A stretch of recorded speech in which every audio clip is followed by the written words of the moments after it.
Pukul 20. Dinginnya marmer lantai terasa menusuk telapak kakiku. Meskipun itu sudah tertutup sandal rumah yang tebal. Aku melangkah keluar dari kamar mandi. Rambut masih lembab. Dan langsung menuju cermin besar di kamar. Bukan untuk mengagumi diri sendiri atau memeriksa kerutan.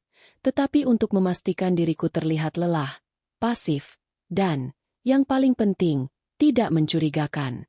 Rutinitas ini telah menjadi jangkar aneh dalam pernikahanku selama 6 bulan terakhir, terhitung sejak aku resmi tinggal serumah dengan Bima, suamiku, dan kedua mertuaku di rumah megah yang terasa dingin ini.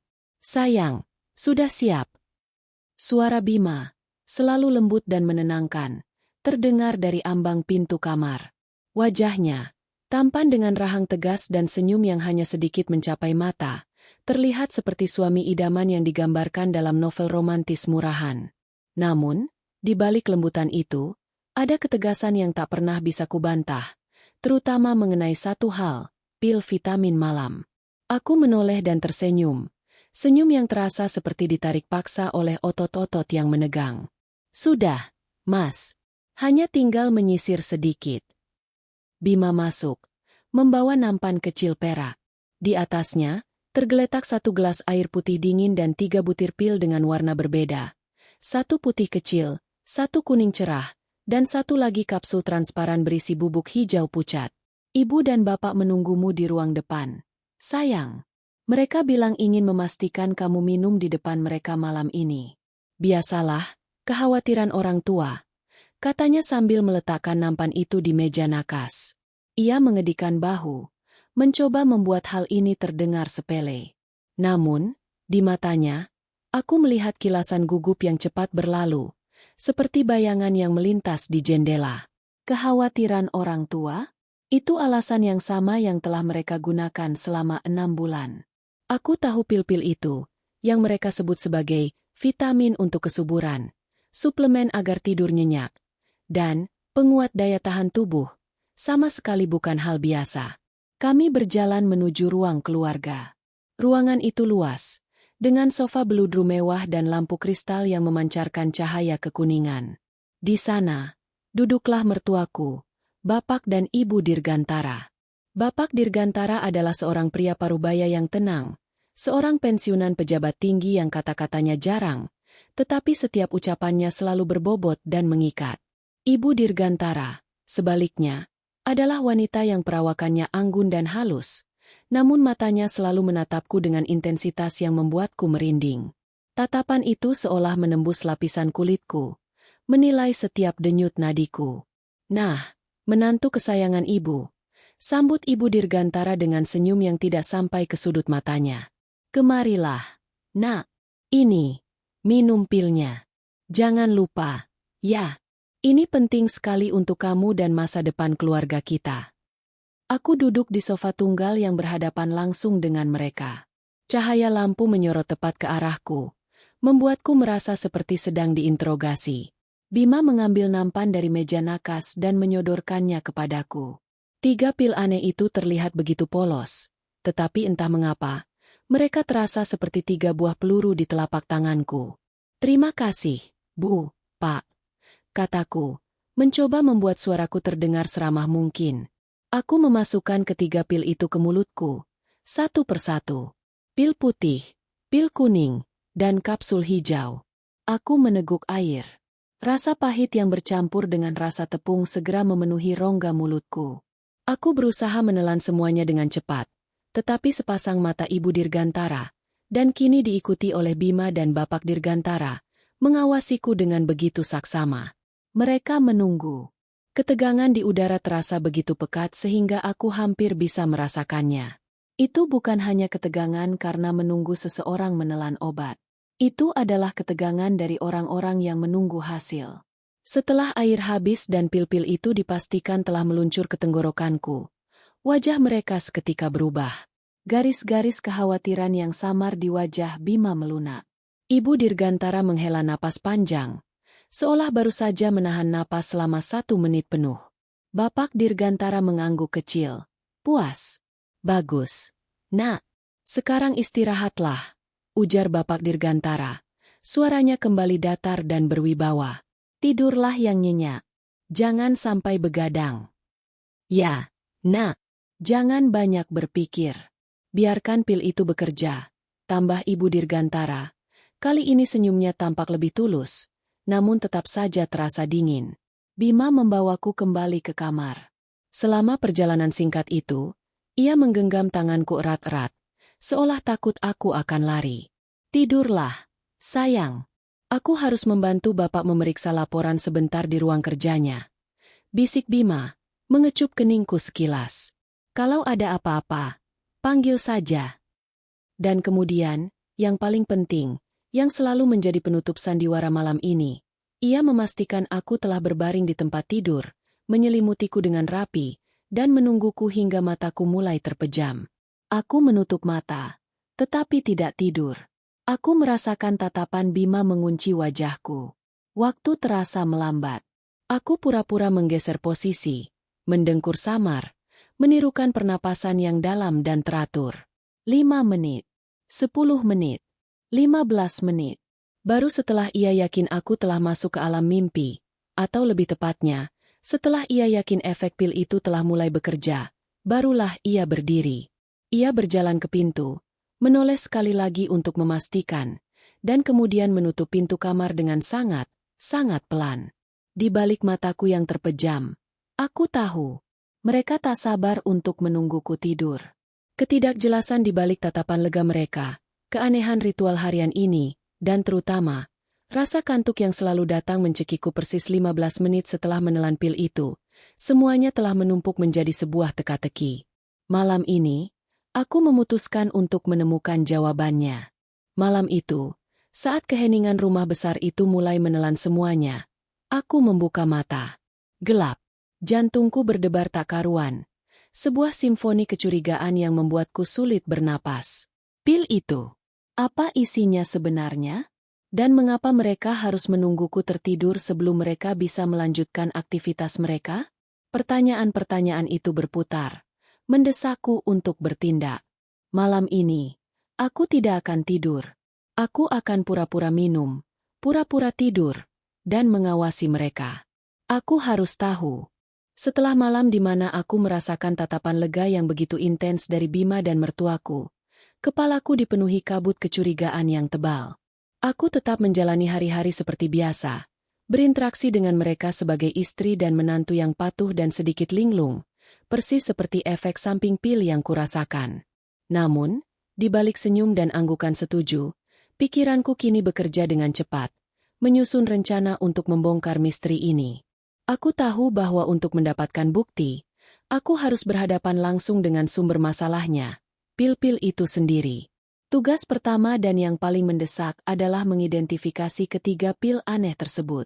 Ini jauh lebih sulit daripada yang kubayangkan. Botol-botol pil selalu disimpan di dalam lemari kayu jati yang terkunci rapat di kamar Ibu Dirgantara.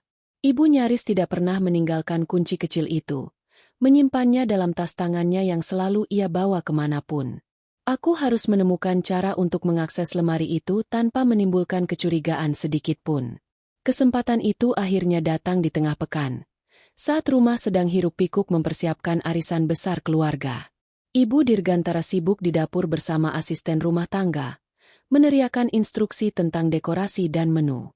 Aku menawarkan diri untuk membeli anggur impor yang ia minta, memaksa ibu meletakkan tas tangannya sebentar di atas meja rias untuk mengambil kunci mobil yang bercampur dengan kunci rumah lainnya. Jantungku berdebar kencang saat aku melihat tas itu tergeletak tanpa pengawasan. Aku tahu aku hanya punya waktu beberapa menit. Dengan alasan mengambil dompet yang tertinggal di kamar, aku bergegas masuk ke kamar mertuaku. Ruangan itu terasa asing dan terorganisir secara obsesif. Aku segera mencari kunci lemari obat di dalam tas tangan ibu. Kunci tembaga kecil itu dingin di telapak tanganku, terasa seperti kunci menuju kebebasan atau, mungkin, kunci menuju bencana. Aku berjalan cepat ke lemari jati. Setelah beberapa detik yang terasa seperti keabadian, kunci itu berputar. Di sudut lemari, di antara perhiasan mahal dan dokumen-dokumen bersampul kulit, tergeletak 3 botol kaca gelap tanpa label komersial yang jelas. Pil putih, pil kuning, dan kapsul hijau. Aku mengeluarkan ponselku, Tangan sedikit gemetar. Aku tidak berani mengambil botol atau pilnya. Hilangnya satu butir pun akan membunyikan alarm bagi Ibu Dirgantara yang detail. Aku hanya perlu informasinya. Aku memotret setiap botol dari berbagai sudut, memastikan aku menangkap detail yang paling penting. Stiker kecil dengan kode tulisan tangan di bagian bawah setiap botol. Pil putih berkode SR20, pil kuning DP100, dan kapsul hijau MAX. Tepat ketika aku selesai dan mengunci lemari itu kembali, aku mendengar suara ibu memanggil asisten rumah tangga dari lantai bawah. Suaranya terdengar mendekat. Aku buru-buru mengembalikan kunci ke tasnya dan keluar dari kamar itu secepat kilat. Misi selesai, tetapi rasa ngeri baru saja dimulai. Setelah berhasil melaksanakan tugas-tugas rumah tangga dan berpura-pura menikmati acara arisan, malam harinya aku mengunci diri di kamar mandi. Inilah tempat persembunyianku yang paling aman. Aku mulai menelusuri internet menggunakan kode-kode yang kucuri. Pencarian awal menggunakan kode-kode itu tidak membuahkan hasil, seolah itu adalah bahasa rahasia. Aku mencoba menggabungkannya dengan istilah medis dan farmasi. SRDP MAX farmasi rahasia, formula tidur khusus. Setelah berjam-jam mencoba berbagai kombinasi, sebuah hasil samar muncul di forum yang sangat tersembunyi, membahas pengembangan senyawa non-standar. Deskripsi pil itu sangat teknis, tetapi inti pesannya jelas. Kombinasi pil itu dirancang bukan untuk kesehatan. Pil putih, SR, slow release, adalah semacam agen hipnotik yang memastikan tidur dalam, sementara pil kuning, DP, bekerja setelah efek SR mulai memudar, menjaga subjek dalam kondisi tidur yang mudah dipengaruhi tetapi sulit dibangunkan. Aku merasakan darahku berdesir dingin. Bagian yang paling mengerikan adalah bagian tentang efek sampingnya. Kehilangan memori jangka pendek dan kelelahan kronis. Itulah mengapa aku merasa seperti zombie di siang hari, sering melupakan detail kecil dalam percakapan, dan selalu merasa berat untuk bangun. Mereka tidak hanya membuatku tidur, mereka membuatku tidak berdaya dan lupa apa yang terjadi di malam hari. Aku tidak lagi berurusan dengan masalah kesuburan atau vitamin. Aku sedang berhadapan dengan plot yang melibatkan bius dan manipulasi. Kenyataan ini terasa seperti tikaman di dada. Bima, suamiku, yang kupuja, adalah bagian dari sandiwara yang menakutkan ini. Mertuaku, dengan kepura-puraan mereka, adalah sutradara kegelapan. Aku harus bertindak. Melarikan diri tanpa bukti bukanlah pilihan. Mereka akan menggunakan pengaruh dan uang mereka untuk membalikan cerita dan menuduhku gila. Aku harus mendapatkan bukti kuat tentang apa yang mereka lakukan setelah pil itu mulai bekerja. Aku menyusun rencana sederhana namun berisiko tinggi. Aku harus berpura-pura menelan pil itu malam ini. Untuk persiapan, aku mengosongkan 2 kapsul vitamin C-ku sendiri dan mengisinya dengan tepung terigu sebagai cadangan, seandainya aku perlu mengganti pil itu. Namun, metode yang paling aman adalah menyembunyikan pil-pil yang mereka berikan di bawah lidah saat mereka mengawasiku. Setelah mereka pergi, aku akan membuangnya ke toilet atau saluran pembuangan wastafel, memastikan tidak ada jejak yang tersisa. Malam itu, pukul 20, ketukan familiar itu kembali. Jantungku berdebar tak karuan, tapi kali ini bukan karena takut, melainkan karena tekad. Aku menatap diriku di cermin. Tatapan yang kuberikan malam ini berbeda. Malam ini, aku bukan korban yang linglung.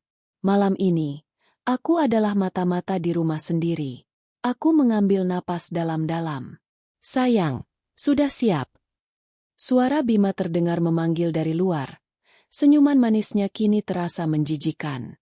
Aku menarik napas, mengatur ekspresi wajahku agar terlihat lelah dan penurut.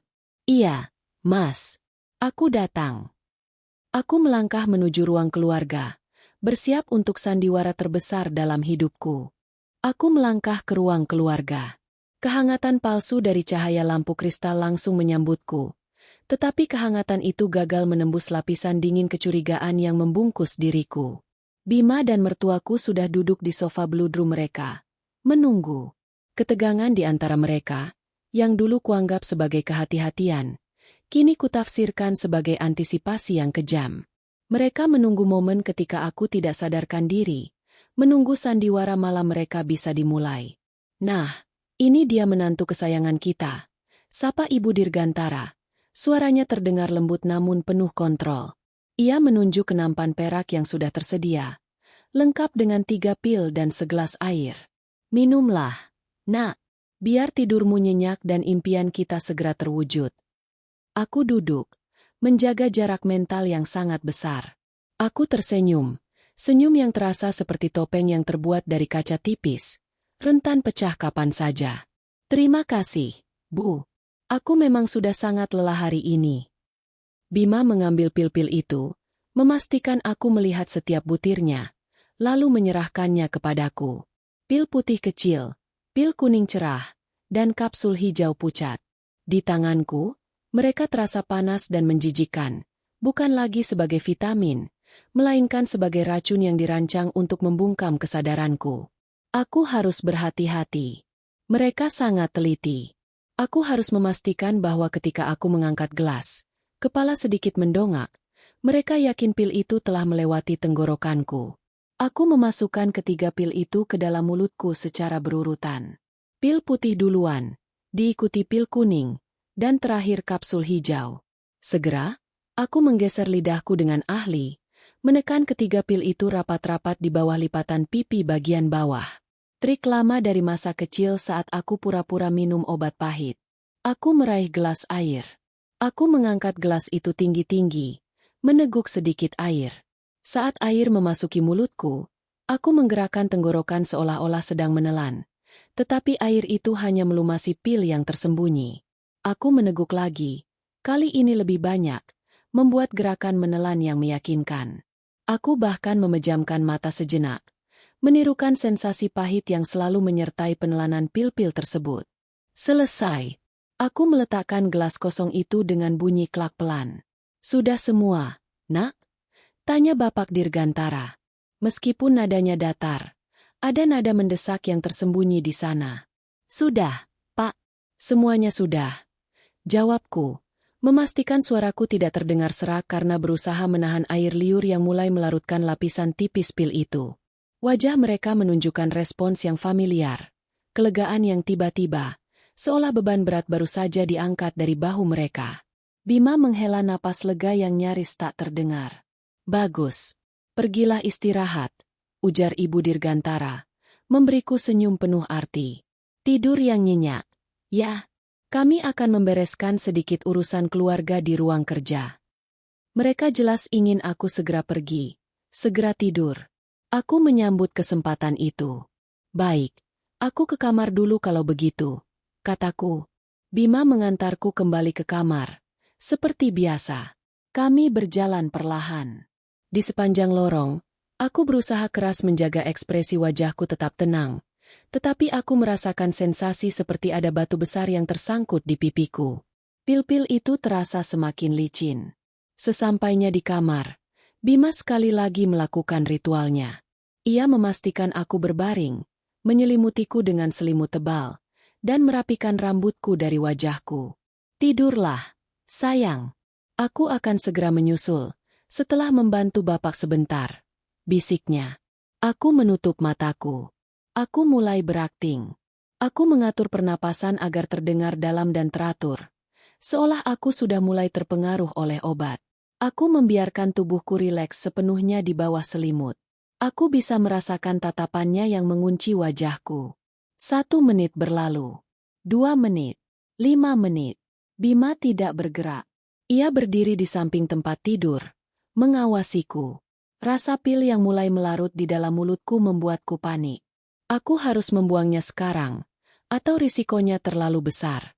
Aku bergeser sedikit, bergumam samar, dan membalikkan badan, membelakangi Bima. Dengan gerakan yang sangat kecil dan hati-hati, aku mengeluarkan lidahku sedikit, mendorong ketiga pil itu keluar dari bawah pipi. Aku menangkapnya dengan jari-jariku dan segera menyembunyikannya di telapak tangan yang kudekap di bawah bantal. Gerakan itu sangat kecil, tersembunyi di balik selimut dan kegelapan. Aku kembali ke posisi semula. Tak lama kemudian, aku mendengar Bima menarik napas panjang. Ia pasti merasa lega, yakin aku sudah masuk ke fase tidur. Ia berjalan ke pintu, menoleh sekali lagi ke arahku, Dan kemudian, klik, pintu tertutup dengan sangat pelan, namun terdengar jelas olehku. Aku berbaring diam selama 5 menit lagi, hanya untuk memastikan. Aku mendengar langkah kaki Bima menjauh di lorong. Dia tidak kembali. Aku bangkit, bukan dengan gerakan cepat atau panik, tetapi dengan kehati-hatian yang berlebihan. Aku bergerak seperti hantu. Hal pertama yang kulakukan adalah menuju kamar mandi. Aku membuka telapak tanganku, 3 pil itu ada di sana, sedikit lembab tetapi masih utuh. Tanpa ragu, aku membuangnya ke toilet dan menekan tombol flush. 3 butir bukti kejahatan itu lenyap, tersapu air. Kini aku bebas, tidak terbius, kesadaranku 100% utuh, tetapi jantungku berdebar kencang, memukul-mukul rusukku seperti genderang perang. Waktunya sempit. Aku harus mulai bergerak sebelum mereka memulai urusan keluarga mereka. Aku mengenakan kaos kaki tebal agar langkah kakiku senyap di lantai marmer. Aku membuka pintu kamar pelan-pelan. Hanya cukup untuk menyelinapkan badanku keluar. Lorong itu gelap. Hanya diterangi oleh cahaya remang-remang dari lampu hias di ujung. Aku menahan napasku, mendengarkan. Suara-suara mereka terdengar samar. Datang dari ujung lorong, dari ruang kerja Bapak Dirgantara. Ruangan itu adalah daerah terlarang di rumah ini. Aku mulai bergerak. 1 langkah, 2 langkah. Kaki-kaki yang biasanya terasa berat dan lesu karena pil, kini terasa ringan dan kuat. Aku berjalan menempel ke dinding, menghindari karpet tebal di tengah lorong yang mungkin berderit. Setiap langkah adalah perjuangan melawan rasa takut yang murni. Takut tertangkap basah sebagai mata-mata di rumah sendiri. Aku sampai di dekat ruang kerja. Pintunya tertutup rapat, tetapi ada sedikit celah di bawahnya, dan suara-suara di dalamnya terdengar lebih jelas. Aku beringsut mendekat ke dinding di sebelah pintu. Aku bisa mendengar 3 suara. Bima, Bapak, dan Ibu Dirgantara. Mereka berbicara dengan nada rendah, intens, dan mendesak. Aku menempelkan telingaku ke kayu pintu yang tebal, mencoba menangkap kata-kata mereka. Sebuah kalimat yang diucapkan Bapak Dirgantara dengan jelas menembus keheningan. Pastikan dia tidak akan bangun malam ini. Waktu kita sempit. Kita harus memindahkannya hari ini. Memindahkannya? Siapa yang mereka maksud? Aku. Aku tak percaya dengan yang kudengar. Nafasku seakan berhenti. Aku harus melihat. Aku harus tahu. Suara yang kudengar dari balik pintu ruang kerja Bapak Dirgantara. Pastikan dia tidak akan bangun malam ini. Waktu kita sempit. Kita harus memindahkannya hari ini. Masih bergema di kepalaku, menusuk setiap inci sarafku. Aku. Mereka akan memindahkanku? Kemana? Dan mengapa malam ini? Nafasku seakan berhenti total. Aku harus memaksa diriku menghirup udara yang terasa beku di lorong yang gelap itu. Aku menyadari bahwa aku tidak bisa berlama-lama menempelkan telinga ke pintu. Aku berisiko tertangkap jika salah satu dari mereka tiba-tiba keluar. Aku harus mencari posisi mengintai yang lebih aman dan tersembunyi, di mana aku bisa mengamati pergerakan mereka tanpa menjadi target. Dengan langkah mundur yang sangat hati-hati, aku menjauh dari pintu ruang kerja. Jantungku berdetak tak karuan. Setiap detaknya terasa seperti pukulan keras di keheningan rumah. Aku bergerak menyusuri lorong menuju area yang lebih dekat ke tangga utama dan ruang keluarga. Rumah ini besar, dirancang dengan gaya klasik yang mewah, penuh dengan perabot berat dan tirai tebal. Dan di sudut lorong menuju ruang keluarga, terdapat patung marmer Apollo setinggi manusia yang berdiri di depan sebuah tirai tebal yang menutupi jendela besar. Di balik tirai itu, ada ruang sempit yang bisa menjadi tempat persembunyian sempurna. Aku mencapai patung itu. Tubuh marmernya yang dingin terasa menenangkan sekaligus menakutkan saat aku menyelip di belakangnya. Tirai beludru tebal itu membungkusku, menyembunyikanku dari pandangan, tetapi memungkinkanku untuk melihat melalui sedikit celah ke arah lorong dan pintu ruang kerja. Aku menahan napasku. Aku mematikan semua indera kecuali pendengaran dan penglihatan. Aku harus menjadi bagian dari bayangan. Keheningan melanda lagi. Kali ini terasa lebih panjang dan mencekam. Aku bisa mendengar suara gemerisik daun di luar, tetapi di dalam rumah, Hanya ada kebisuan yang diselingi oleh suara napasku sendiri yang kurasakan terlalu keras. Aku menunggu. Aku tahu mereka tidak akan berdiam diri di ruang kerja selamanya. Setelah beberapa saat, terdengar suara gerendel pintu ruang kerja dibuka. Ceklek. Aku langsung memejamkan mata sebentar, lalu membukanya sedikit, fokus pada celah di tirai. Bima keluar lebih dulu. Wajahnya tegang, tetapi matanya berkilat dengan sesuatu yang bukan hanya sekadar kelelahan. Itu adalah perpaduan antara ketegasan dan kecemasan yang mendalam. Ia melihat ke kiri dan ke kanan, seolah memastikan lorong benar-benar kosong. Ia bahkan melirik ke arah pintu kamar tidur kami, seolah memeriksa apakah pil itu benar-benar berhasil membuatku lumpuh. Jantungku mencelos. Hanya beberapa meter memisahkan kami. Aku harus menahan keinginan untuk bergerak, bahkan untuk berkedip. Setelah Bima, menyusul Bapak dan Ibu Dirgantara. Mereka juga terlihat tegang, tetapi ada aura tujuan yang jelas dalam langkah mereka. Mereka bertiga tidak mengucapkan sepatah kata pun, hanya berkomunikasi melalui pandangan mata yang cepat dan penuh makna. Mereka mulai berjalan, bukan menuju kamar tidur kami, bukan menuju dapur, melainkan menuju tangga belakang. Tangga sempit yang jarang digunakan, biasanya hanya dipakai oleh pelayan untuk mengakses gudang di lantai bawah atau loteng di lantai atas. Ini aneh. Tidak ada urusan keluarga yang pernah melibatkan tangga belakang. Bima berjalan di depan. Di tangannya, ia membawa sebuah koper kecil berwarna perak, yang terlihat sangat berat dan kuno. Koper itu bukan koper pakaian biasa. Permukaannya terlihat metalik dan kaku, lebih seperti kotak penyimpanan dokumen penting atau peralatan sensitif. Aku menajamkan penglihatanku. Aku bisa melihat Ibu Dirgantara memegang sesuatu yang tampak seperti gulungan kain di tangannya. Bapak Dirgantara membawa tas tangan kulitnya yang biasa, tetapi raut wajahnya paling serius di antara ketiganya. Mereka menuruni tangga belakang dengan langkah yang hati-hati, berusaha untuk tidak menimbulkan suara. Aku menunggu hingga bayangan mereka benar-benar menghilang di balik tikungan tangga. Kemana mereka pergi? Gudang? Ruang bawah tanah? Keputusan harus diambil. Jika aku tetap di sini, aku tidak akan mendapatkan jawaban apa-apa. Aku harus mengikuti mereka. Aku keluar dari balik patung marmer itu dengan hati-hati. Kaos kaki tebal yang kupakai membantu meredam suara langkah. Aku bergerak menuju tangga belakang. Tangga itu berbau apak dan debu, jarang sekali dibersihkan. Aku mulai menuruni tangga, melangkah di bagian pinggir anak tangga yang biasanya tidak berderit.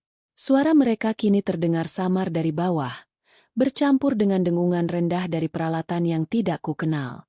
Mereka sudah sampai di bawah. Aku tiba di tingkat dasar. Lorong di sini jauh lebih sempit dan gelap, mengarah ke gudang penyimpanan lama. Aku melihat ada seberkas cahaya tipis yang bocor dari celah pintu gudang. Mereka ada di sana. Aku merangkak mendekat, menggunakan tumpukan kotak tua sebagai penutup. Aku akhirnya tiba di samping pintu gudang. Pintu itu tertutup, tetapi untungnya tidak terkunci rapat. Hanya tertutup tanpa didorong masuk sepenuhnya. Ada celah kecil yang memungkinkanku untuk mengintip. Aku menempelkan mataku ke celah itu. Pemandangan di dalam gudang membuat nafasku seakan berhenti. Di tengah ruangan, koper perak yang dibawa Bima sudah terbuka. Isinya bukanlah dokumen atau uang. Isinya adalah peralatan laboratorium kecil yang memancarkan cahaya biru redup. Ibu Dirgantara sedang membuka gulungan kain yang dibawanya, yang ternyata berisi setumpuk gambar-gambar sketsa kasar wajah manusia, tersusun rapi dan terorganisir. Bapak Dirgantara berdiri di samping sebuah kanvas lukisan besar yang ditutup kain, berbicara dengan nada serius ke telepon genggamnya, namun bahasanya asing, bukan bahasa Indonesia. Aku tidak mengerti apa yang kulihat. Itu terlalu rumit, terlalu aneh, dan tidak ada hubungannya dengan urusan keluarga atau laporan kantor yang selalu mereka jadikan alasan. Mereka bukan hanya bersekongkol membuatku tidur. Mereka menjalankan operasi rahasia yang jauh lebih besar dan misterius di rumah ini. Aku harus mundur. Penglihatan ini sudah terlalu berisiko. Tapi, sebelum aku sempat bergerak, suara Bapak Dirgantara yang berbicara di telepon tiba-tiba terdengar lebih keras dan jelas, beralih menggunakan bahasa Indonesia. Ya, kami sudah membius target. Tenang saja. Kami akan mulai proses pemindahan sekarang. Besok pagi, hasil kerjanya harus sudah selesai, dan wajah baru itu harus sudah siap. Wajah baru? Kalimat itu menampar kesadaranku. Aku menoleh ke arah tumpukan gambar wajah di tangan Ibu Dirgantara, lalu ke arah kanvas lukisan yang tertutup di sudut ruangan. Tiba-tiba, telapak kakiku tak sengaja menyenggol tumpukan kalengket tua di sampingku. Klotak! Suara itu, meskipun kecil, memecah keheningan malam yang sunyi. "Siapa di luar?" seru Bima. Suaranya dipenuhi ketakutan dan amarah yang belum pernah kudengar. Seruan Bima, "Siapa di luar?" menembus kegelapan dan keheningan, menghentikan detak jantungku untuk sesaat. Suara gemeretak kalengket yang baru saja kusenggol terasa memekakan telinga. Sebuah sinyal pengkhianatan yang mematikan. Insting pertamaku adalah lari, kembali ke kamar dan berpura-pura tidur. Tapi kakiku terasa terpaku. Aku tahu, jika aku bergerak sekarang, suara langkahku akan memberitahu mereka persis di mana aku berada.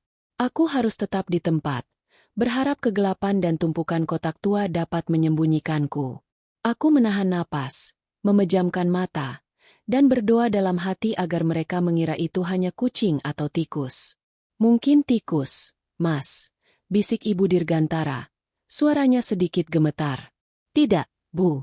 Ini terlalu keras untuk tikus," bantah Bima. Nadanya penuh waspada. Aku bisa mendengar langkah kaki cepat Bima mendekat ke pintu. Aku tahu aku hanya punya waktu sepersekian detik. Rasa takut akan ditangkap jauh lebih kecil daripada rasa penasaran yang membakar. Aku harus melihat apa yang ada di balik kanvas yang ditutupi kain itu. Itu pasti berhubungan dengan kata-kata mengerikan Bapak Dirgantara. Wajah baru itu harus sudah siap. Aku bergerak cepat, tetapi tanpa suara, merangkak sedikit lebih jauh dari tumpukan kaleng yang jatuh. Mataku kembali menempel ke celah pintu gudang. Bima kini berada tepat di depan pintu. Ia menarik pintu itu sedikit, membuka celah yang lebih besar. "Tidak ada siapa-siapa," katanya. "Lega. Coba periksa lorong," perintah Bapak Dirgantara dari dalam. Suaranya tajam dan tegas. Bima keluar, membalikkan badan, dan menyinari senter kecil ke arah lorong. Cahaya senter itu menyapu tepat di atas kepalaku, dan aku harus menundukkan kepala ke lantai yang berdebu. Hanya ada aku, kegelapan, dan bayangan-bayangan yang menari. Bima yakin lorong itu kosong. Ia kembali masuk dan menutup pintu, tetapi tidak menguncinya. Saat Bima kembali ke tengah ruangan, aku memanfaatkan momen itu. Aku mengintip lagi, lebih berani, lebih fokus. Pemandangan di dalam gudang itu membuat seluruh darahku terasa membeku. Bima, Bapak, dan Ibu Dirgantara kini berdiri mengelilingi sebuah meja operasi lipat yang didirikan di tengah gudang. Di atas meja itu, terbaring sosok yang ditutupi kain putih. Aku tidak bisa melihat wajahnya, tetapi sosok itu memiliki tinggi badan dan bentuk tubuh yang mirip denganku. Ibu Dirgantara memegang sebuah kotak suntikan kecil, seolah baru saja memberikan sesuatu kepada sosok itu. Kadar biusnya sudah tepat. "Dia akan tidur sampai proses selesai," kata Ibu Dirgantara. Suaranya kini kembali tenang. Lalu, Bapak Dirgantara memberikan perintah. "Bima, buka penutupnya. Kita hanya punya beberapa jam sebelum matahari terbit." Bima mengangguk. Dengan gerakan cepat, ia menarik kain penutup dari kanvas lukisan besar yang tadinya berdiri tertutup di sudut ruangan. Nafasku seakan berhenti. Itu bukan kanvas lukisan. Itu adalah sebuah cermin besar, berbingkai emas tebal, yang kini memantulkan sosok yang terbaring di atas meja operasi. Di sebelahnya, tergantung sebuah pakaian yang persis sama dengan gaun tidur yang kupakai. Tetapi, bukan itu yang membuatku nyaris pingsan. Bapak Dirgantara mengambil palet yang penuh dengan makeup tebal dan alat kosmetik. Ia mulai mendekat ke sosok yang terbaring di meja. Ibu Dirgantara memegang tumpukan gambar sketsa wajah manusia itu, lalu memilih satu dan menyerahkannya kepada Bima. "Mulai sekarang, kau harus belajar detail ini, Nak. Ini adalah wajah barumu. Wajah barumu besok pagi, kata Bapak Dirgantara. Suaranya kini terdengar seperti suara Tuhan yang kejam. Dan kemudian, kebenaran yang mengerikan terungkap. Bapak Dirgantara mulai melepaskan penutup kain dari wajah sosok yang terbaring di meja operasi. Ternyata, sosok yang terbaring itu adalah diriku. Bukan aku. Itu adalah kembaranku, atau setidaknya, seseorang yang sangat mirip denganku, dengan detail wajah yang hampir identik. Hanya saja, wajahnya terlihat kaku dan pucat. Ibu Dirgantara mengangkat jarinya dan menunjuk ke bagian tertentu di wajah sosok itu. Hidungnya sedikit terlalu mancung. Kita harus menyesuaikan sedikit kontur agar persis seperti sketsa ini. Ingat, wajah aslinya akan dihilangkan besok pagi. Ini adalah perpisahanmu dengan wajah aslimu, nak. Bapak Dirgantara, dengan tangan yang stabil, mulai mengaplikasikan makeup tebal ke wajah sosok yang terbaring. Itu bukan kosmetik biasa. Itu adalah semacam zat tebal dan elastis, yang ia gunakan untuk mengubah bentuk tulang pipi, garis rahang, bahkan sedikit bentuk alis, menyesuaikannya dengan sketsa yang dipegang Bima. Mereka melakukan operasi plastik darurat dan penyamaran yang mengerikan di ruang bawah tanah. Mereka tidak sedang membiusku untuk tidur. Mereka membiuskanku setiap malam agar aku tidak bisa melihat mereka melatih kembaranku atau mengubah wajah seseorang menjadi wajahku, atau sebaliknya. Pemandangan itu terlalu absurd dan mengerikan untuk dicerna. Bima, suamiku, berdiri di sana, mengawasi proses ini dengan ekspresi tanpa emosi, sesekali membantu dengan memberikan alat. Suamiku adalah kaki tangan dari ritual penyamaran identitas ini. Aku kini mengerti. Pil itu adalah penenang yang kuat, dirancang agar aku tertidur pula sementara mereka menyiapkan penggantiku, atau mungkin menyiapkan wajah baru untuk diriku. Kata-kata Bapak Dirgantara kembali menghantamku. Kita harus memindahkannya hari ini.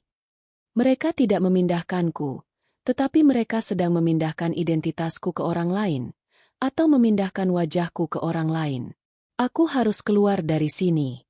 Aku harus kembali ke kamar dan berpura-pura tidak terjadi apa-apa. Penglihatan ini terlalu mengejutkan, dan jika mereka tahu aku sudah melihat, nyawaku pasti terancam. Aku menarik kepalaku dari celah pintu. Rasa mual yang kuat menyergapku. Aku mundur selangkah, dan kali ini, aku tidak peduli seberapa keras aku bergerak. Aku harus lari. Aku harus segera kembali ke kamar. Namun, saat aku memutar badan untuk melarikan diri, pandanganku jatuh ke lantai. Di bawah tumpukan kain tua, aku melihat selembar kertas yang jatuh dari saku Bapak Dirgantara saat ia membungkuk. Kertas itu tampak seperti fotokopi tiket pesawat. Tujuan, Eropa. Keberangkatan, besok pagi. Mereka akan menyelesaikan wajah baru, itu malam ini, dan melarikan diri besok pagi. Aku tidak punya waktu. Koper perak terbuka, wajah pucat di meja operasi, dan yang paling mematikan, tiket pesawat ke Eropa untuk besok pagi. Semua pemandangan itu terasa seperti mimpi buruk yang dingin. Aku tidak hanya mengintip urusan rahasia. Aku baru saja menyaksikan persiapan akhir untuk penghilangan identitasku. Mereka tidak ingin aku tidur agar aku sehat. Mereka ingin aku tertidur agar mereka bisa menyelesaikan operasi penggantian wajah ini. Entah itu mengganti wajahku atau wajah orang lain menjadi seperti wajahku. Dan mereka berencana pergi besok pagi, meninggalkanku dalam kekacauan ini. Rasa takutku kini telah berganti menjadi dorongan bertahan hidup yang mendesak. Aku harus segera kembali ke kamar, kembali ke sandiwara tidurku. Aku berbalik dari pintu gudang, mengabaikan tumpukan kaleng yang tadi kubuat berbunyi. Aku harus bergerak secepat mungkin, tetapi tanpa suara. Aku mundur merangkak dari posisi mengintai, beringsut di sepanjang dinding lorong bawah tanah yang lembab. Setiap ototku tegang, setiap serat kain kaos kakiku terasa terlalu keras di lantai marmer yang dingin. Dari dalam gudang, aku masih bisa mendengar gumaman dan bunyi gesekan alat-alat kecil. Mereka sibuk. Kelengahan mereka adalah kesempatanku. Aku berhasil menjauhi pintu gudang sejauh 5 meter. Lalu aku berdiri perlahan, memastikan kepalaku tidak terbentur balok kayu di atas. Aku mulai berjalan, menempel ke dinding, menuju tangga belakang. Langkah pertamaku di anak tangga kayu belakang terasa seperti menguji bahan peledak. Cit! Suara derit pelan itu menyayat keheningan. Aku berhenti total, mematung. Kalian dengar itu? Suara Bima terdengar tajam dari bawah. Itu hanya pergeseran rumah. Bima. Wajah ini harus sempurna, jawab Bapak Dirgantara. Suaranya dipenuhi ketidaksabaran. Syukurlah. Mereka menganggapnya sebagai suara bangunan. Aku melanjutkan, langkah demi langkah, memijak hanya di sisi anak tangga yang paling dekat dengan dinding, tempat kayu cenderung lebih stabil. 10 anak tangga, 12 anak tangga. Udara di lantai atas terasa sedikit lebih hangat. Udara di kamar tidur terasa seperti surga yang terlarang. Aku akhirnya mencapai lantai atas. Lorong yang familiar. Aku harus melewati ruang kerja mereka lagi, tempat lampu masih menyala redup, dan kemudian menuju kamar tidur kami. Aku bergerak seperti bayangan. Tepat saat aku mencapai pertengahan lorong, pintu kamar tidur kami terbuka sedikit. Jantungku mencelos. Bima pasti tidak menutupnya dengan sempurna. Jika aku tertangkap di sini, dalam posisi mengawasi, permainan akan selesai. Mereka akan tahu aku tidak tidur. Mereka akan tahu aku membuang pil itu. Dan mereka akan tahu aku menyaksikan semua ritual mereka di gudang. Aku mempercepat langkahku. 3 meter dari pintu kamar. 2 meter. Aku harus masuk dan segera berbaring di tempat tidur. Tepat sebelum aku mencapai ambang pintu, aku mendengar suara Bima dari ruang kerja, yang kini tampaknya telah selesai memeriksa sesuatu. Aku akan mengecek dia sebentar. Aku ingin pastikan pilnya benar-benar bekerja. Jika ia terbangun setelah kita memulai proses, segalanya akan kacau. Langkah kaki Bima terdengar berderap cepat keluar dari ruang kerja. Panik. Murni. Panik yang menusuk. Aku tidak punya waktu untuk masuk, menutup pintu, dan berbaring. Bima hanya berjarak beberapa detik dari lorong itu. Aku melakukan satu-satunya hal yang terpikirkan. Aku berbelok tajam, mendorong diriku ke dalam lemari linen yang terletak di sebelah kamar tidur kami. Aku menyelinap masuk, dan menarik pintu lemari itu hanya menyisakan celah sekecil mungkin. Aku menahan napas. Aku bisa mendengar suara langkah Bima yang kini mendekat dengan cepat. Langkah, langkah, langkah. Bima berhenti. Aku tahu dia kini berdiri tepat di depan lemari linen, memandang lurus ke pintu kamarku. Kenapa pintunya terbuka? Gumam Bima. Suaranya terdengar mencurigakan. Ia berjalan masuk ke kamar. Aku bisa mendengar suara tempat tidur berderit pelan. Ia pasti mendekatiku, memastikan detak jantung dan pernapasanku masih seperti orang tidur. Di dalam lemari yang sempit dan berbau deterjen ini, aku berusaha keras mengontrol pernapasanku. Aku harus menirukan pernapasan yang dalam dan teratur seperti orang yang terbius. Aku harus membuat jantungku melambat. Padahal ia sedang berpacu seperti kuda. Bima keluar dari kamar. Aku mendengar suara pintu kamar ditutup. Kali ini, ia memastikan pintunya terkunci dengan suara klik yang jelas. Aku menghela napas lega yang nyaris tidak terdengar. Aku selamat. Setidaknya, dari penangkapan segera. Aku menunggu hingga langkah Bima kembali menjauh, kembali ke ruang kerja, dan kemudian kembali menuruni tangga belakang menuju gudang. Setelah yakin lorong itu benar-benar kosong, aku keluar dari lemari linen. Aku berjalan ke pintu kamar, mencoba membukanya. Terkunci. Bima mengunci pintu dari luar untuk memastikan aku tidak bisa bangun. Aku terperangkap. Aku selamat dari pil itu. Aku lolos dari pengawasan mereka. Aku mengetahui rahasia mengerikan mereka. Tetapi sekarang aku terkunci di luar kamarku sendiri. Kamar itu adalah satu-satunya tempat yang menyediakan pelarian potensial, atau setidaknya persembunyian yang aman. Aku melihat ke bawah pintu. Tidak ada celah. Aku menyentuh gagang pintu. Dingin dan tak bergerak. Aku kini sendirian, terjebak di lorong yang sunyi, dengan keluarga pemburu identitas yang hanya berjarak 1 lantai di bawahku. Mereka mungkin akan kembali ke atas sebentar lagi. Aku harus menemukan tempat bersembunyi atau cara masuk ke kamar sebelum mereka menyelesaikan wajah baru itu dan melarikan diri besok pagi. Aku menoleh ke kiri dan ke kanan, mencari celah. Pintu kamar tertutup. Jendela lorong terkunci.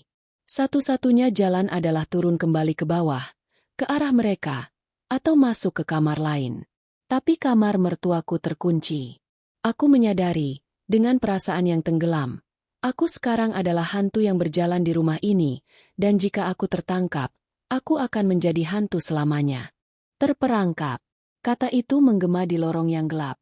Jauh lebih menakutkan daripada berada di bawah pengaruh pil. Aku berdiri di depan pintu kamar tidurku yang terkunci dari luar, menyadari kebodohan Bima telah menjadi jebakan terbesarku. Jika ia menguncinya untuk memastikan aku tidak bisa keluar, ia juga memastikan aku tidak bisa masuk. Waktu terus berjalan. Setiap detik yang kuhabiskan di lorong ini adalah risiko besar. Mereka bisa saja menyelesaikan pekerjaan mereka di gudang dan kembali ke atas kapan saja. Aku harus masuk ke kamar. Di dalam kamar ada jendela yang mungkin bisa menjadi jalan keluar, atau setidaknya tempat persembunyian yang aman untuk menunggu pagi. Aku memejamkan mata, memaksakan diriku untuk berpikir logis. Kunci cadangan. Di mana keluarga Dirgantara menyimpan kunci cadangan? Aku tahu pasti Bima atau mertuaku tidak akan menyimpan kunci cadangan di tempat yang jelas, seperti di bawah pot tanaman atau di dalam vas. Mereka terlalu terorganisir untuk itu. Tapi mungkin ada satu tempat yang mereka anggap terlalu aman dan jarang disentuh. Ruang kerja. Ya, ruang kerja Bapak Dirgantara. Meskipun pintunya tertutup, aku ingat Bima mengunci kamarku setelah keluar dari ruang kerjanya. Kemungkinan kunci kamar kami dan kunci cadangan lainnya disimpan di sana bersama dokumen-dokumen penting lainnya. Aku kembali ke ujung lorong, ke tempat yang hanya berjarak beberapa meter dari ruang kerja. Untungnya, pintu ruang kerja itu tidak dikunci dari luar, karena mereka sedang bekerja di gudang. Aku mendorong pintu itu perlahan. Citit. Suaranya sedikit lebih keras dari yang kuinginkan. Aku menyelinap masuk. Ruangan itu gelap dan beraroma kayu cendana. Aku harus mencari di tengah kegelapan. Aku meraba-raba meja kerja besar Bapak Dirgantara. Tangan yang gemetar menyentuh tumpukan buku, pulpen mewah, dan tempat penyimpanan surat. Di sudut meja, terdapat kotak kayu kecil berukir yang selalu terlihat rapi. Aku mencoba membukanya. Terkunci. Aku panik. Aku mulai menggeledah laci-laci meja dengan kecepatan yang tinggi, mengabaikan suara gesekan kayu yang dihasilkan. Laci pertama, penuh pena dan stationari. Laci kedua, dokumen bank dan laporan investasi. Laci ketiga, bingo. Di laci ketiga, di bawah tumpukan amplop kosong, aku menemukan sebuah gantungan kunci kecil dengan 3 anak kunci tembaga. Salah satunya, aku kenal betul, adalah kunci botol pil Ibu Dirgantara yang kucuri informasinya. Salah satunya lagi pasti kunci kamar kami. Aku segera mengambil gantungan kunci itu, memasukkannya ke dalam saku gaun tidurku, dan tanpa membuang waktu, aku segera keluar dari ruang kerja, memastikan pintunya tertutup seperti semula. Lalu, aku berlari kembali ke pintu kamar kami. Tangan gemetar. Aku mencoba kunci yang paling besar. Kunci kedua. Klik. Pintu terbuka.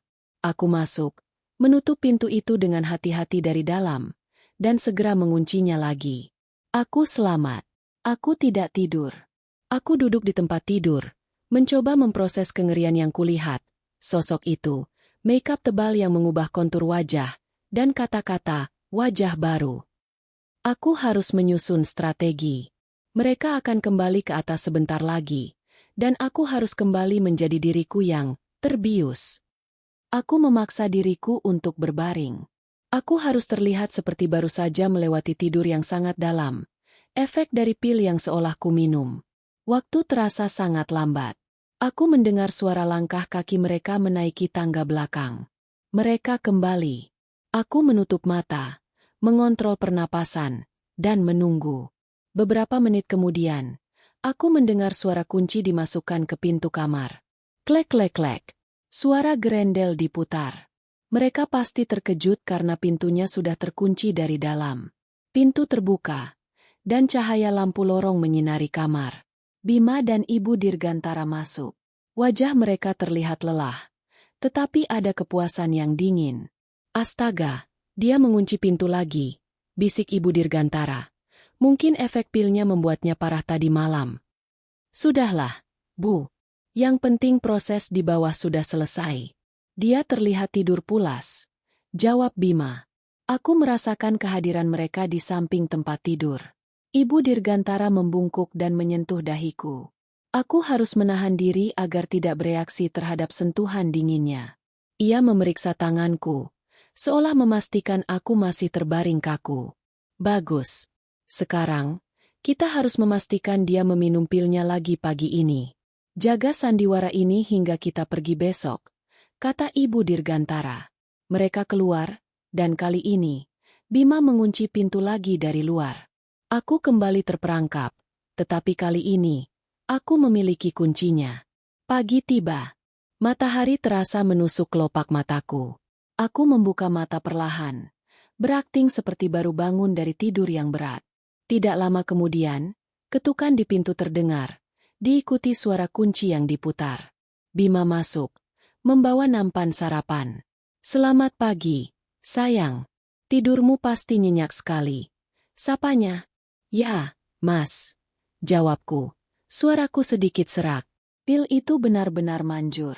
Aku bahkan tidak ingat apa-apa semalam. Aku sengaja menjatuhkan petunjuk ini, menguji reaksi mereka. Wajah Bima dan Ibu Dirgantara, yang muncul di ambang pintu, tampak lega. Bagus. Nak, itu memang tujuannya. Jawab ibu, senyumnya menyebar. Sarapan itu terasa seperti konfrontasi sunyi. Aku berinteraksi dengan mereka seperti biasa, tetapi dengan pengetahuan mengerikan yang kubawa. Aku mencoba menjatuhkan petunjuk kecil. Mas, Ibu, aku rasa semalam aku bermimpi buruk, kataku, sambil memotong telur. Aku bermimpi ada yang sedang dirias, dengan wajah yang sama denganku.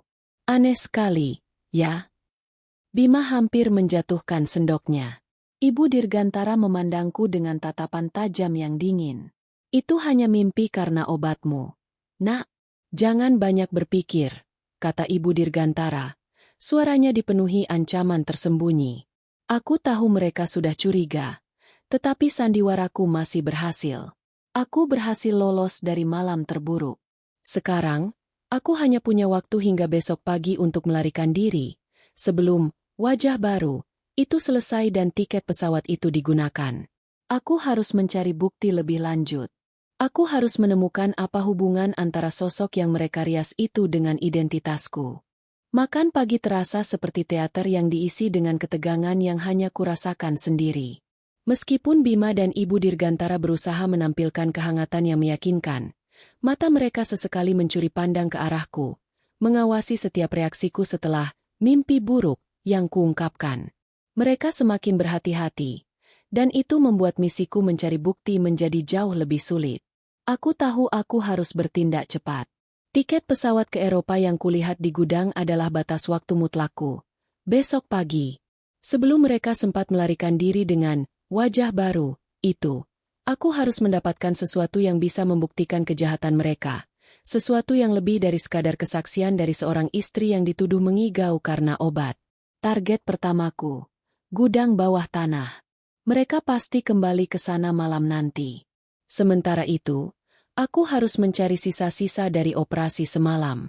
Setelah sarapan, Ibu Dirgantara dengan jelas memerintahkanku untuk beristirahat di kamar, mengklaim bahwa kelelahan setelah mimpi buruk itu bisa mengganggu kesehatan. Itu adalah upaya untuk mengurungku. Aku tersenyum patuh. Tentu, Bu. Aku akan tidur sebentar, kataku. Aku kembali ke kamar, tetapi aku tidak tidur. Aku menunggu.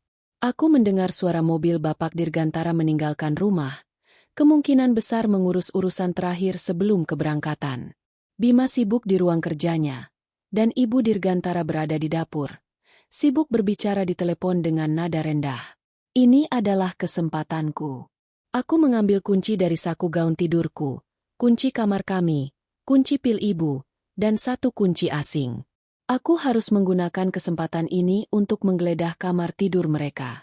Aku berjalan cepat menuju kamar utama mertuaku. Pintu kamar itu terkunci, tetapi aku memiliki kunci pilnya. Aku mencoba anak kunci yang lebih kecil. Tidak berhasil. Aku mencoba anak kunci asing yang tersisa. Klik. Pintu terbuka. Aku menyelinap masuk. Kamar itu bersih, mewah, dan dingin. Aku langsung menuju meja rias tempat Ibu Dirgantara merias diri. Aku mencari kosmetik atau bahan aneh yang berhubungan dengan makeup tebal yang kulihat semalam. Di dalam laci yang disembunyikan di bawah perhiasan, aku menemukan beberapa toples kecil tanpa label.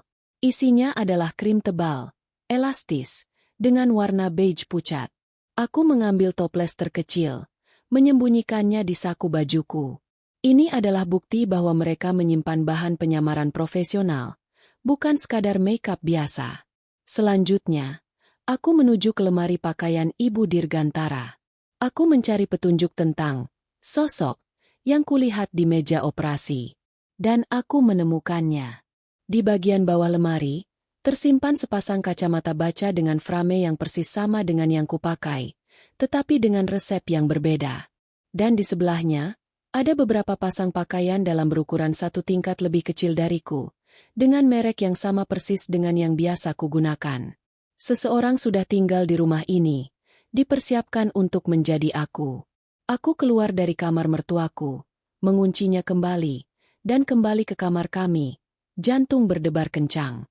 Bukti-bukti ini mengonfirmasi, ada konspirasi identitas yang disiapkan dengan sangat teliti. Aku kini punya kosmetik penyamaran dan bukti bahwa ada seseorang yang hidup seolah-olah dia adalah aku. Tapi, aku masih membutuhkan bukti yang paling penting, tujuan pil-pil itu secara tertulis. Aku mengambil kunci pil yang berhasil kucuri dan kembali ke lorong, menuju kamar Ibu Dirgantara. Aku membuka lemari berkunci tempat botol-botol pil disimpan. Aku mengambil ketiga botol tanpa label itu, bersama dengan sehelai dokumen yang terjepit di antara botol-botol itu. Aku kembali ke kamarku dan mengunci pintu. Aku membuka dokumen itu dengan tangan gemetar. Itu adalah surat perjanjian medis rahasia. Dokumen itu ditujukan kepada pasien R, inisialku, ditandatangani oleh Dr. T, Bapak Dirgantara, dan merinci rencana perawatan jangka panjang. Paragraf intinya berbunyi, pasien R akan menjalani proses pemindahan dan pembedahan identitas fiktif untuk tujuan keamanan dan perlindungan aset.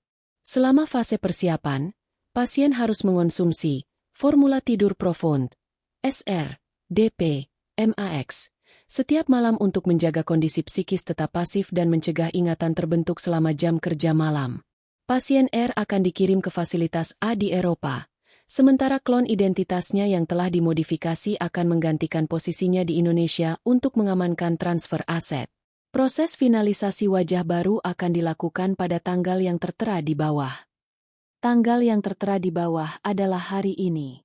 Aku merasakan rasa pusing yang luar biasa. Aku adalah pasien R. Mereka tidak menyiapkan penggantiku untuk menggantikanku bersama mereka. Mereka menyiapkan pengganti untuk menggantikanku di sini, agar mereka bisa melarikan diri ke Eropa bersama aset mereka, meninggalkanku sebagai sosok yang dihilangkan di suatu fasilitas rahasia. Nafasku seakan berhenti.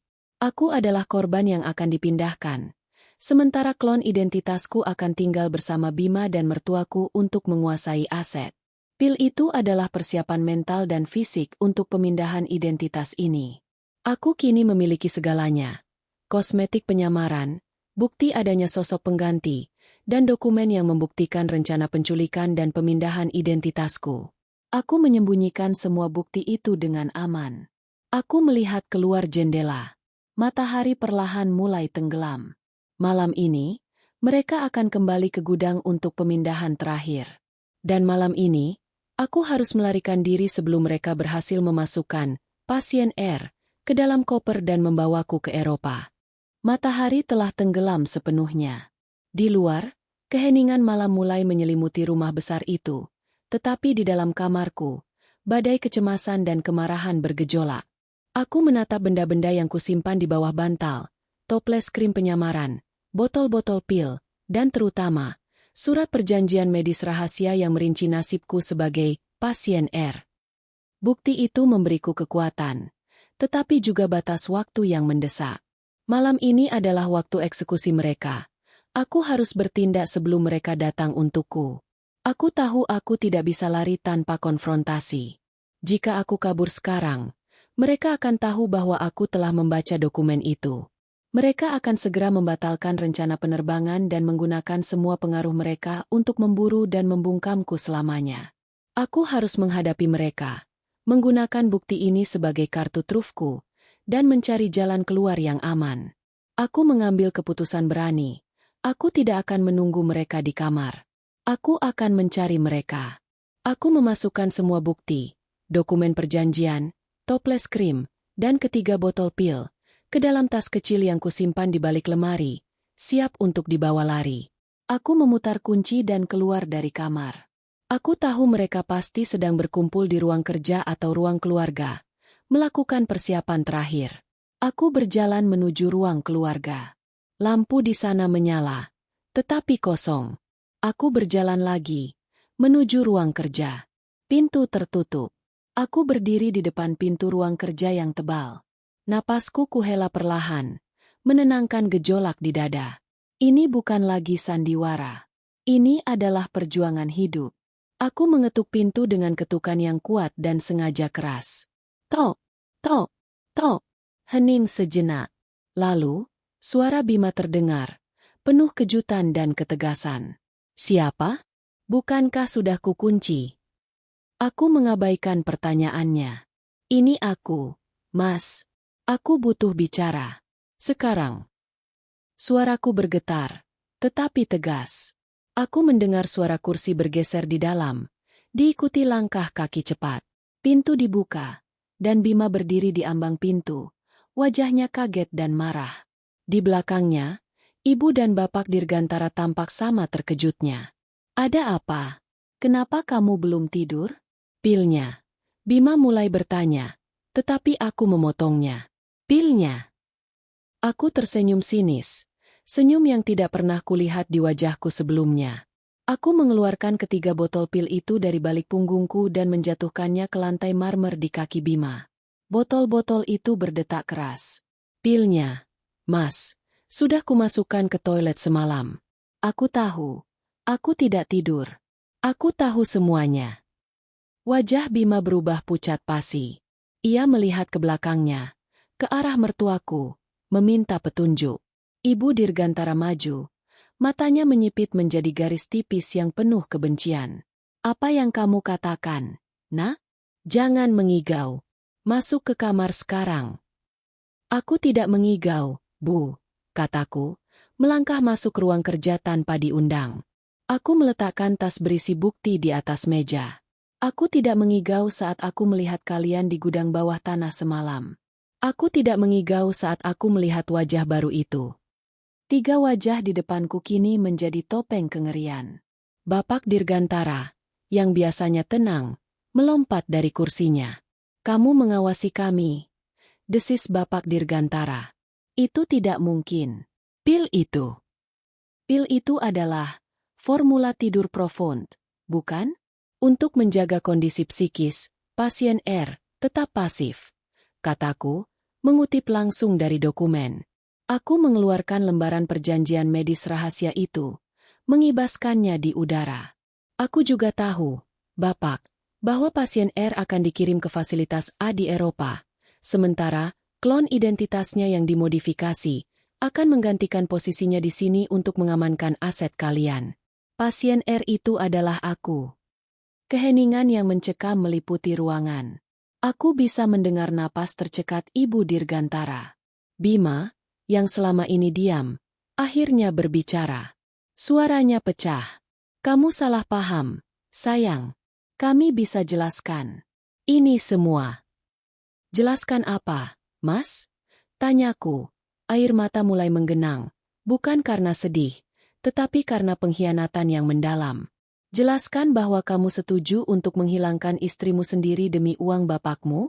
Jelaskan bahwa kamu merias mayat atau orang yang dibius total agar memiliki wajahku? Aku melihat toples krim penyamaran ini di laci ibu. Aku menunjukkan toples itu. Bapak Dirgantara mengambil alih situasi. Wajahnya keras. Tidak ada lagi kepalsuan di sana. Baik. Karena kamu sudah tahu, Tidak ada gunanya berpura-pura. Ya, itu rencana kami. Kamu telah menikah dengan keluarga kami, dan kamu memiliki akses sah ke aset yang kami butuhkan untuk transfer besar di Eropa. Kamu adalah kunci. Kami tidak bisa membunuhmu. Itu akan menimbulkan penyelidikan. Jadi, kami menciptakan pengganti yang bisa kami kontrol, sementara kamu dikirim ke tempat di mana kamu akan aman, tetapi tidak akan pernah bisa kembali. Aman. Aku tertawa. Tawa yang kering dan hampa. Aman seperti apa? Dijaga di penjara medis selamanya. Itu demi kebaikanmu dan kebaikan keluarga ini, seru Ibu Dirgantara. Akhirnya mengungkapkan emosi sesungguhnya, keserakahan dan kekejaman. Aku menoleh ke Bima. Tatapanku hancur. Kamu mencintaiku, Mas? Atau hanya mencintai kunci yang ada padaku? Bima menundukkan kepala. Aku harus melakukannya. Ini kesempatan seumur hidup untuk melunasi utang keluarga. Aku minta maaf. Sayang. Aku benar-benar menyesal. Pengakuannya terasa dingin dan terlambat. Aku tidak butuh penyesalanmu, teriakku. Aku mengambil tas bukti itu, memeluknya erat-erat. Aku tidak akan menjadi pasien kalian. Kalian tidak akan mendapatkan aset itu, dan kalian tidak akan terbang besok pagi. Bapak Dirgantara tersentak. Wajahnya memerah karena amarah. Bodoh. Kamu pikir kamu bisa lari dari kami? Kamu sudah terperangkap. Bima, ambil dia. Ambil kunci itu. Sekarang. Bima maju selangkah ke arahku, tetapi ada keraguan di matanya. Aku mundur, menuju pintu. Jika kalian mendekatiku, kataku, suaraku kembali tegas. Bukti-bukti ini akan kuserahkan ke pihak berwajib. Aku sudah menyalin semuanya. Pilihannya ada di tangan kalian. Biarkan aku pergi malam ini, dan aku akan diam selama kalian membatalkan semua rencana ini, atau kalian mendekat, dan besok pagi, seluruh keluarga Dirgantara akan menjadi berita utama di surat kabar. Ketiganya saling pandang. Keraguan dan ketakutan terlihat jelas di mata mereka. Bapak Dirgantara, untuk pertama kalinya, tampak kalah. Mereka terpojok oleh bukti yang tak terbantahkan. Ketegangan di ruang kerja Bapak Dirgantara terasa begitu berat, hampir mematikan. Tiga sosok, Bima, Bapak, dan Ibu Dirgantara, mematung, terpaku oleh ancamanku dan tumpukan bukti di dalam tas yang kupeluk erat. Mereka terpojok, bukan oleh kekuatan fisik, melainkan oleh kekuatan kebenaran yang kini kugenggam. Bapak Dirgantara, setelah beberapa detik keheningan yang menyesakan, adalah yang pertama pulih. Matanya yang tajam memancarkan amarah dan perhitungan. Kamu tidak akan berani melakukan itu, desisnya. Suaranya kembali ke nada berwibawa yang mengancam. Kamu tahu betapa besar pengaruh kami. Jika kamu mencoba menyerahkan itu ke polisi, kami akan membalikan cerita. Kami akan menuduhmu gila, menuduhmu mencoba memeras. Dengan riwayat penggunaan obat penenang yang kau klaim, siapa yang akan mereka percayai? Mungkin, balasku, menjaga suara tetap stabil meskipun hatiku berpacu gila-gilaan. Tapi aku punya toples krim penyamaran ini dan dokumen perjanjian medis yang ditandatangani oleh Dr. T. Aku juga sudah menghubungi pengacaraku pagi ini. Jika aku tidak menghubunginya dalam 2 jam ke depan, semua bukti ini akan dikirimkan secara otomatis ke kantor polisi. Kalian harus memilih, Bapak, penangkapan, atau kebebasan, tanpa asetku. Bima melangkah maju. Air mata menggenang di matanya. Tetapi aku tahu itu bisa jadi air mata penyesalan atau air mata kekalahan. Sayang, tolong, kita bisa bicarakan ini. Berikan bukti itu padaku. Aku janji, kita akan batalkan semuanya. Kita akan hidup bahagia, hanya kita berdua. Aku menggeleng, merasakan muak yang dalam. Tidak ada lagi, kita. Mas, pil-pil itu sudah membunuhku, dan pengakuanmu barusan sudah mengubur sisa-sisa diriku. Pengkhianatan tidak bisa dibatalkan. Ibu Dirgantara, melihat keputusasaan di mata suaminya dan anaknya, menyela dengan suara lantang. Kalian tidak bisa membiarkan ini terjadi. Kita sudah sejauh ini. Wajah baru itu. Wajah baru itu, potongku. Biarkan dia yang menyelesaikan masalah utang keluarga kalian. Aku pergi. Aku bergerak menuju pintu ruang kerja, tetapi Bapak Dirgantara bergerak lebih cepat. Ia menghalangi jalanku, tangannya terangkat, siap meraih tas berisi bukti itu. Kamu tidak akan kemana-mana, raungnya. Tepat pada saat itu, aku mengantisipasi serangannya. Aku melompat mundur, meraih kunci cadangan yang masih ada di sakuku, kunci kamar mereka, dan melemparkannya ke wajah Bapak Dirgantara. Ia tersentak, dan momen itu cukup untukku. Aku berbalik, membuka pintu ruang kerja, dan lari. Aku tidak menoleh ke belakang. Aku berlari menyeberangi lorong menuju tangga depan. Suara teriakan marah mereka bergema di belakangku. Aku mendengar Bima berteriak, "Tangkap dia!" Aku menuruni tangga utama dengan cepat, menuju pintu depan. Aku meraba-raba tas kecilku, mencari kunci rumah. Setelah beberapa kali mencoba, aku berhasil memutar kunci. Di belakangku, aku mendengar langkah kaki Bima yang tergesa-gesa. Ia telah mencapai tangga, dan kini berlari mengejarku. Aku mendorong pintu utama dan melangkah keluar. Dinginnya udara malam terasa menyegarkan. Sebuah napas kebebasan pertama setelah berbulan-bulan terperangkap. Aku berlari sekencang-kencangnya menuju gerbang. Gerbang itu tinggi dan terbuat dari besi tempa. Aku tidak punya waktu untuk mencari kunci gerbang. Aku melihat sebuah mobil yang diparkir di dekat gerbang. Mobil itu terbuka sedikit. Mobil itu milik Bapak Dirgantara. Tanpa pikir panjang, aku masuk ke kursi pengemudi. Aku ingat Bima pernah meninggalkan kunci cadangan di dalam laci mobilnya. Aku meraih laci, dan ya, kuncinya ada di sana. Aku menyalakan mesin. Suara mesin mobil yang menderu memecah keheningan malam dan menjadi alarm bagi mereka. Bima sudah sampai di depan teras. "Jangan lakukan ini," teriaknya. Aku tidak mendengarkan. Aku membalikan mobil itu dengan kasar, menginjak pedal gas, dan menabrak gerbang besi tempat itu sekuat tenaga.